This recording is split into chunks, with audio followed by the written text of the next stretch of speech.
Yeah, it's open for Q&A, everyone.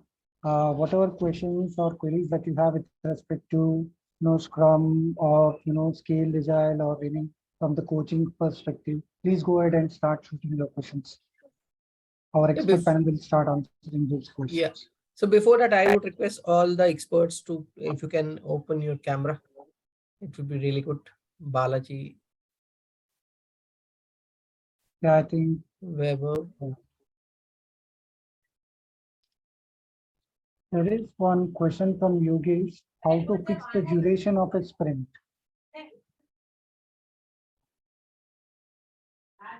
Maybe I can go ahead.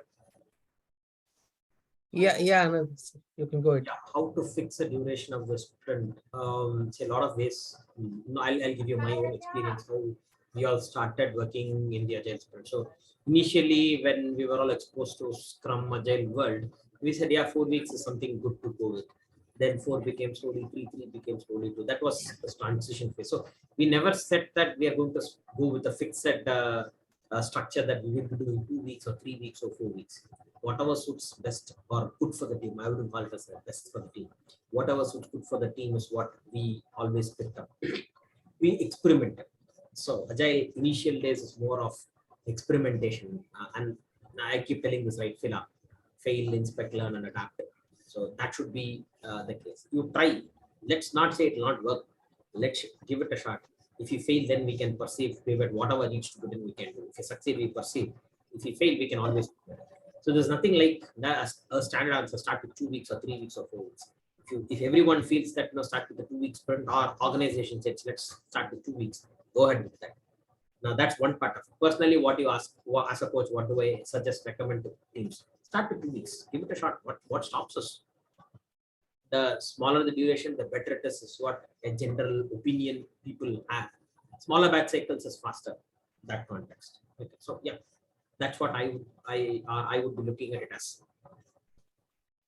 Thanks, Ananda sir, for that answer. I think we have another question from Ashwini. Why do some digital transformations fail? You want to take this up?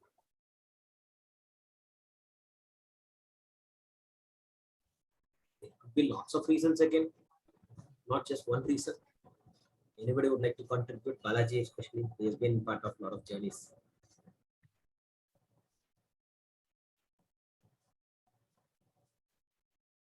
Not just one. Balaji, you want to take up that question?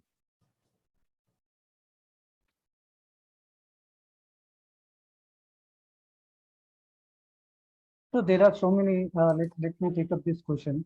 There might be a number of reasons, right?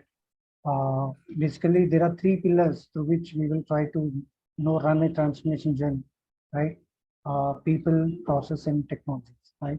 And all these three core areas get aligned, then only we can ensure that, our transformation is successful.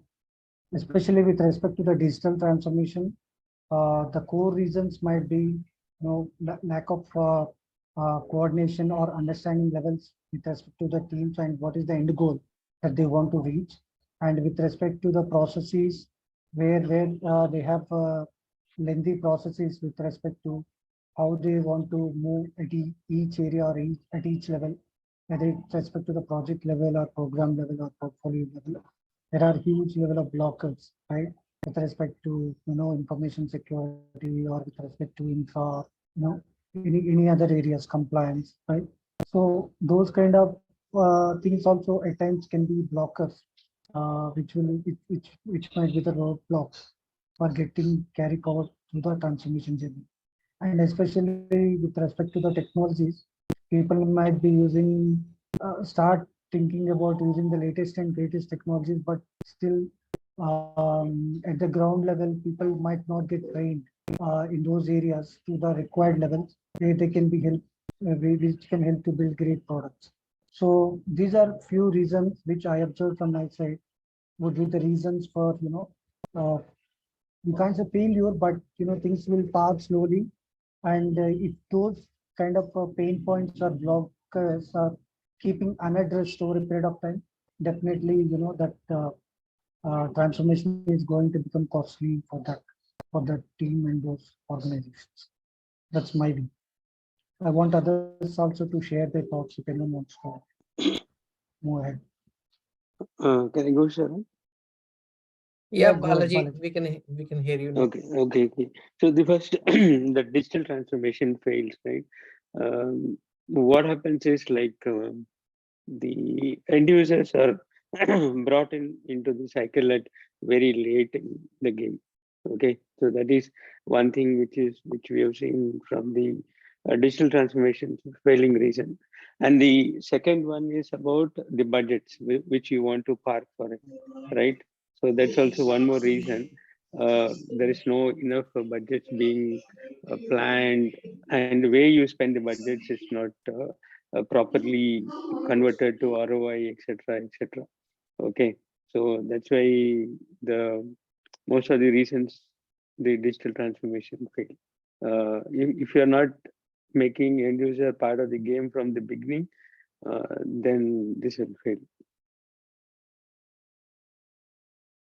And this the other question, no, the other question, how do I fix my sprint duration?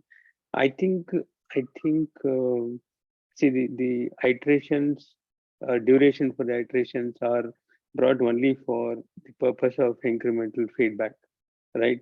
As Anand said that we need to time box it, but it could be 3 weeks or 4 weeks. You have to find out a proper cadence and proper duration, which will give you the feedback. It could be 1 week also, it could be 2 weeks also, it could be 3 weeks also. It's better not to go more than 4 weeks, as Scrum guide says. Not your iteration duration cannot be 4 weeks. If it is 4 weeks, then your feedback is delayed by 4 weeks. It's all depending on your appetite of when you want to get that feedback, right? So then that's one thing. Once you decided the three weeks, in the beginning, what would happen is you may not meet all the commitments which you have done for 3 weeks. That is okay. So you have to learn to accept that I've not finished it, and I will continue to do it in the next. But it shouldn't become a pattern that I will commit 10 user stories and then I'll finish only 5 user stories every time. Then from after 2-3 sprints, I should take only 5 sprints, 5 user stories rather than 10 user stories, right? That's setting up a uh, wrong expectation to the customer as well. So uh, don't worry that if you don't finish the all the commitments, uh, you fail, then you will realize that I've overcommitted. I'll reduce my commitment within the 3 weeks. So that should help them, Sharath. Yeah, Yeah, that's a great thanks, answer, Balaji. Balaji. Right. So next question we have from Srinidhi. How can I help coach my team members to stop spillover?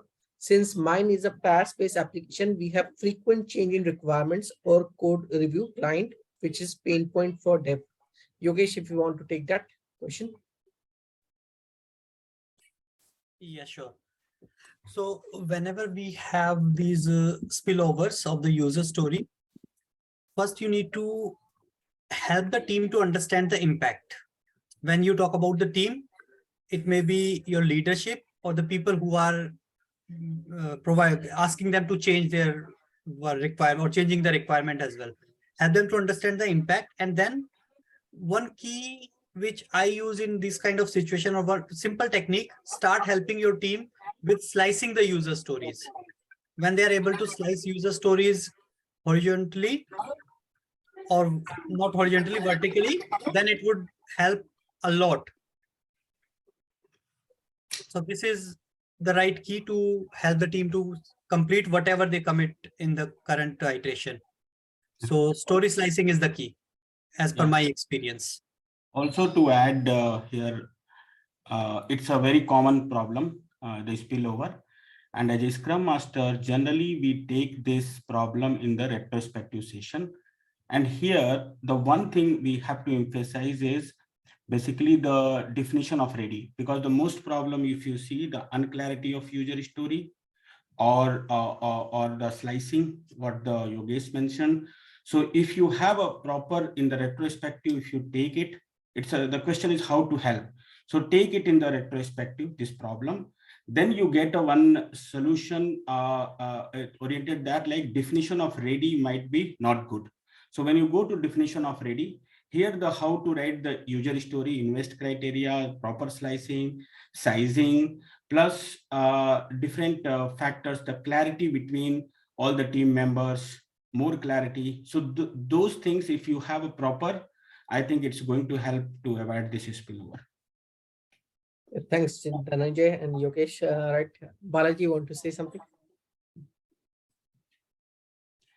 You are muted, Balaji.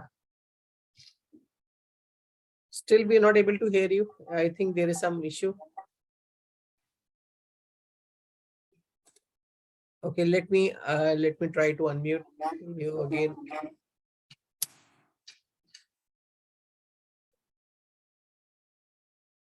I think there is some issue at your end. We're not able to hear you.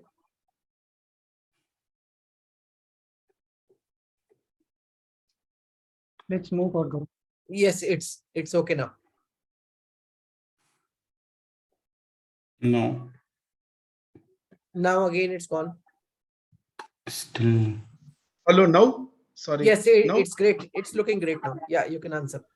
Okay. So I was just trying to tell the point. First of all, when the user stories are getting carry forwarded, we actually need to understand why it is getting carry forwarded in the first place.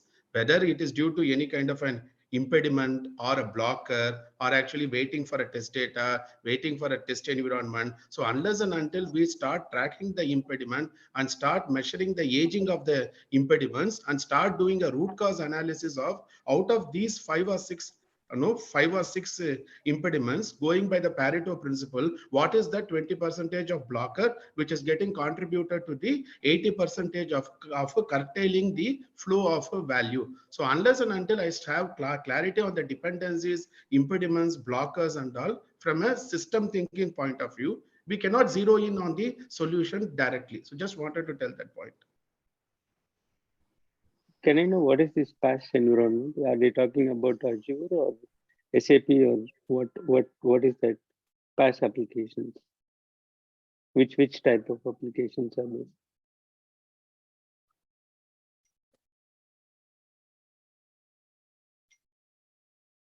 Srinidhi, which PaaS type of applications So are doing? yeah, Srinidhi, if you can type it like what PaaS.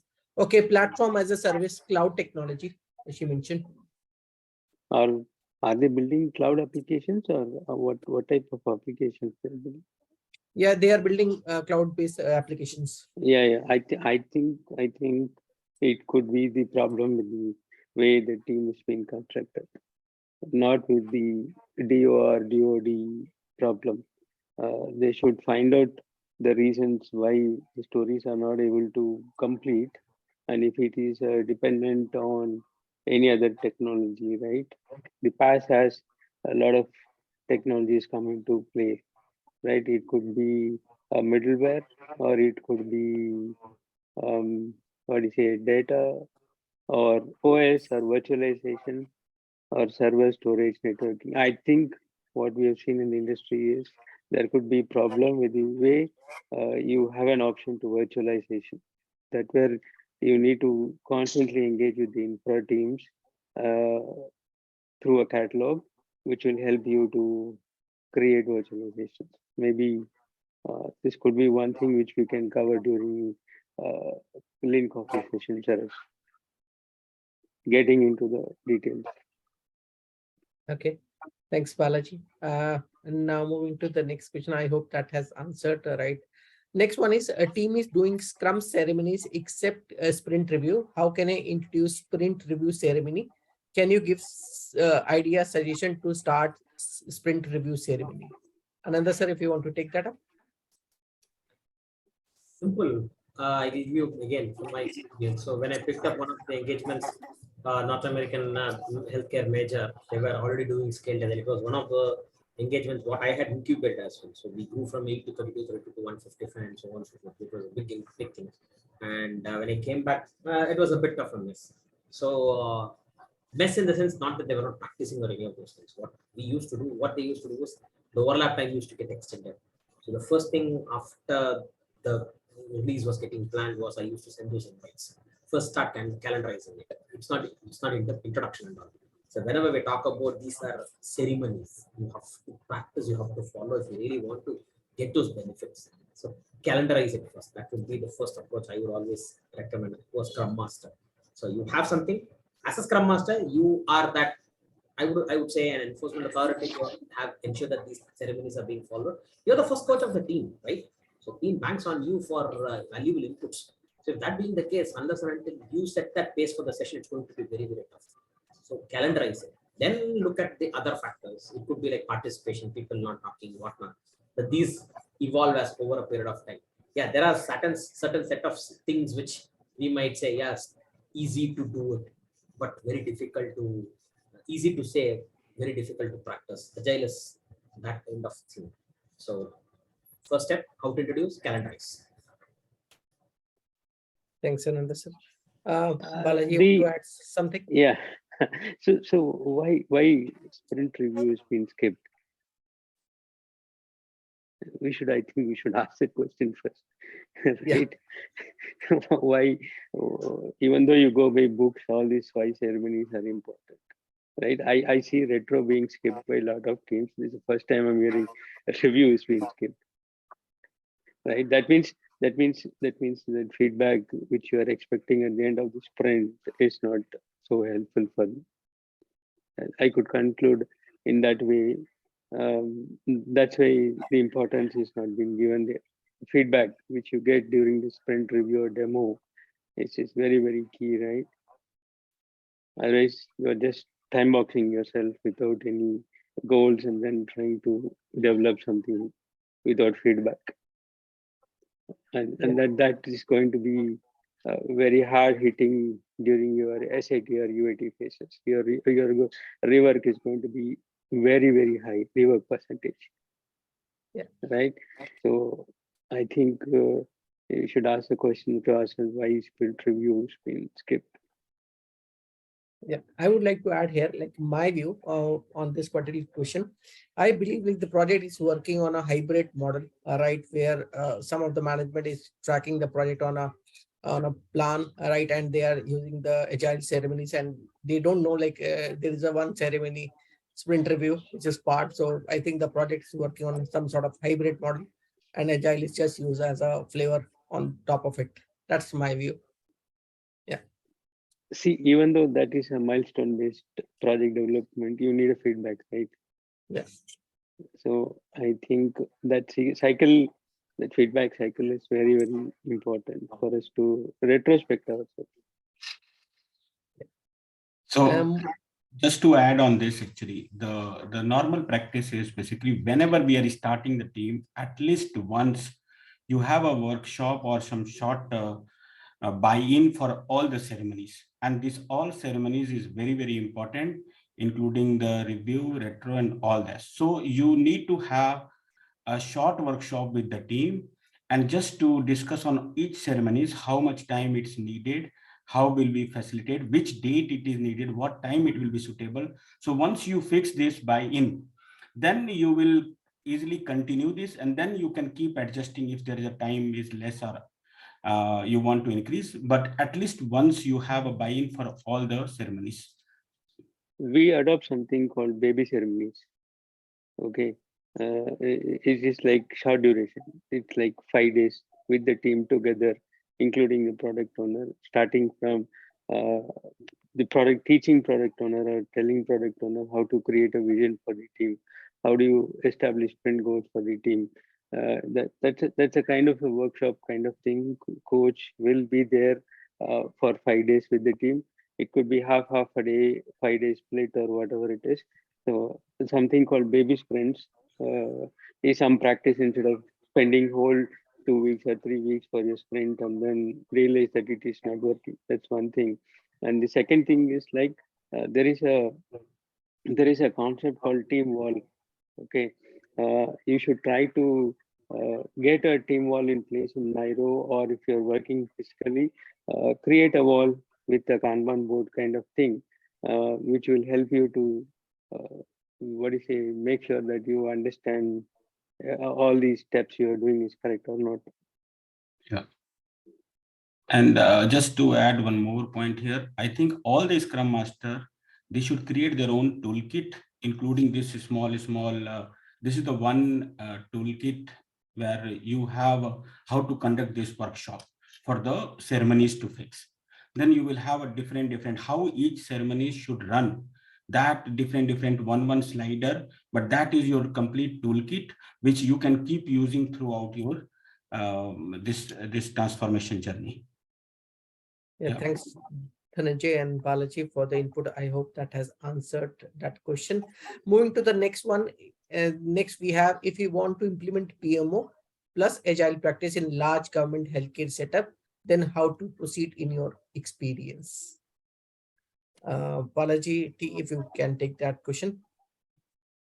Okay, so okay, am I audible now? Clear, right? Voice is clear, right? Yes, it's clear. Okay. It's clear. Okay. Clear. So based on my experience, right, we have actually different types of PMOs, for that matter, supportive PMO, directive PMO kind of a thing. So first of all, whatever be the context, we need to be very clear on the boundary of influence of the PMO, right? For the example, whether my project management office has the authority to enable decision making, or my project management office is actually going to be a repository of enabling multiple team of teams with processes, templates, checklist, metrics dashboard, or in kind of a leveraging the organizational process asset. So now coming back to PMO blended with Agile, once again, we may need to take a lean approach to setting up that particular PMO body also, right? So probably I may need some more granularity on that particular context, and then I can answer it better. So what is the need of the PMO there? Can that person let us know? Based on that only we can define the PMO boundary and the influence, right? Vijay, if you want to ask directly, right, I can unmute. You can ask, you can raise your hand and I will just unmute. You can directly ask the coach here. All right, add more context to your question. Okay, Vijay, if you can raise your hand. Yeah, I'm allowing you to talk now. Vijay, you can talk now. You can unmute and ask. You can add more context.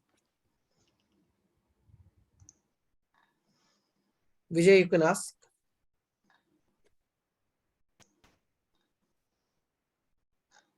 Vijay, you can unmute yourself and ask. Let's Yes. move forward, Gaurav. Interesting. No, Vijay, we can't hear you. I think there is some audio issue at your place. You are unable to unmute. No, Mute. Gaurav, let's move forward. Interest of Okay. Then moving to the next one, right? Okay. I think there are no further questions on chat. If anyone having any questions, right, please you raise your hand. We will allow you to and ask directly. Gaurav, Some there is questions we missed actually. Yeah, the management always wants the team to pick up more SP than identified average. As if you load 120%, you get 100, 120, you get 100. How do you manage such situation? How do you answer that question? Was one of them. Okay. And this happens in service industry a lot. Okay. You know what happens? I will give you a practical one example. So there was this contract which was Nestle also was mentioning the same thing.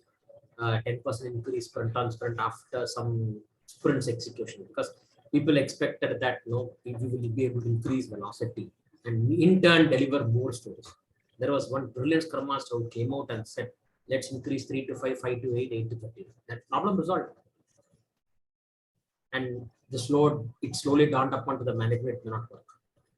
Then they are it from a different. This is what happens. So if you want increase in velocity, sprint on sprint, it will never happen. We are all working for 8 hours. Now, how do you handle the situation? Explain. Yeah, this is quite, because people tend to say that, again, maybe people associate story points to the actual working hours. So one story point equal to 8 hours, one story point is 6 hours, whatnot. So people want more. It's not more. in terms of productivity or output or something in that context. It's more in terms of business values what we have to look at. What is that? Are we doing it, giving it back to the customer? This holds good even for the service industry. Yeah, there should be that mindset. I don't deny it at all. But a common problem what I have seen, and it takes a bit of time to coach people to bring to that level of understanding that increasing velocity doesn't mean increasing productivity or outcome. It's only increasing output. Thanks, think- Ananda sir. I think here the question is more about more than the velocity, nothing about the capacity. So in that case, I can see like might be the management wants you to come with a lot of other options, how you can increase the means how can you take more, how can you increase the velocity. However, it's not like something you just pick more stories and your velocity will increase. So it's basically you have to rework on the approach or removing some wastage by doing this mapping, value mapping, and removing the wastage and coming up with a new approach. So there could be a both situation. You have to coach the management definitely, but same time you have to work on how to make it more effective. Yeah. Okay. Thanks, I Ananda sir. see. And I see. This is a perception problem. Okay. I know So people have different Yep. opinions. Sorry to interrupt. we are running short over of time. Yeah. So Sharad, we can need take to one have a last very question from quick Namrata. Right, Namrata can answer. Namrata has joined. So one question I'm your break reading. time will go up Okay. because 7:15 we have to start the Balaji session. So Yeah, I we know. have to take a hard stop here Last question. and Last we'll question. come back by some. Last question. Maybe I Shar- will have a better suggestion. Let the questions keep pouring in and we can answer in the chat if that's okay. That would be of help. Yeah. that will be questions okay. can keep Great. pouring in. So I think Sharad, then we are good to take a break now. Yeah. Okay, I would like quick, to 10-minute break, and we'll start by 7:50 Yeah. with Balaji session on VSM. Okay, Yeah. and productize item. Yeah. Thank you. Before that, I would like to thanks all the coach for their inputs. It was really a valuable session, and participants were able to answer, get answers from you, from the experts. Thank you for the great input. Thank you. Thanks everyone. Stay back.